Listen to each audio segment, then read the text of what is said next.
everybody? I'm here today to tell you how to fix a car that burns oil. This will be an easy tutorial, so let's get right into the video. Now, if your car burns oil, that's a pretty big problem. And I'll tell you why. When your car is low on oil, you can seriously damage the engine.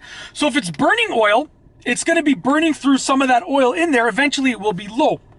Now, it's normal for a car to burn a little bit of oil over a long period of time. But if your car burns oil, when I refer to burning oil, I'm talking about a car that burns an excessive amount of oil really quickly in a short period of time. So method number one for fixing this, and this is just a band-aid solution, it's a temporary fix, is to top it off. So literally, you want to get your oil cap, you want to open it up, and you want to just pour some more oil in there, and make sure you're measuring it with the dipstick to figure out how much oil to pour. And you want to be roughly accurate, making sure to stick to the guidelines of how much oil should be in that engine. Now, you're gonna have to top it off as frequently as the car burns oil.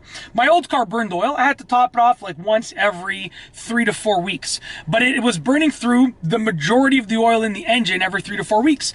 And it was a pretty serious problem, you know, but it's something that you need to fix in the future. But at least topping off the oil is a temporary solution.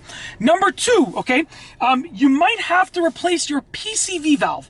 Now, basically, a PCV valve that is faulty can cause a problem because it controls how much oil. It has to do with the oil. I don't want to go into detail, but a faulty PCV valve can create an oil burning problem. The great thing is that a PCV valve is really cheap and really easy to replace. It is definitely something that you can do yourself as long as you have the right instructions and some very basic tools. So look into whether or not it might be a faulty PCV valve. Number three is replace the blown valve seals. Now, this is a more serious problem. If you have any type of gasket or valve seals that are blown on the engine that are causing the oil to leak, the seals in the gaskets don't cost a lot of money. The parts are really cheap. Relatively cheap. The labor is through the roof because they gotta basically take apart the whole engine to replace those. So if it's a problem with valve seals and a gasket potentially that's blown or that's broken, that is something that you really want to think about, because you're to a certain degree you're almost rebuilding an engine slightly when you replace those parts. It's going to cost you a lot of money. It's going to take quite a while to get it done, and you have to think about whether or not it's worth it. If you have a relatively new car, it might be worth it, but if your car's older and it's not worth that much, it might not be worth it. You might be better off topping off your oil once a week. It all depends. You have to make that decision for yourself. And then number four is actually a complete engine rebuild, and this is depending on the situation. You might have multiple problems that are causing this. So if you have multiple problems that are causing your car to burn oil, then you might want to consider rebuilding the engine or even swapping out the engine. Now, it all depends. Would I recommend doing this on a car that's worth $1,500? No, don't do it on an old winter beater car. It's not worth it.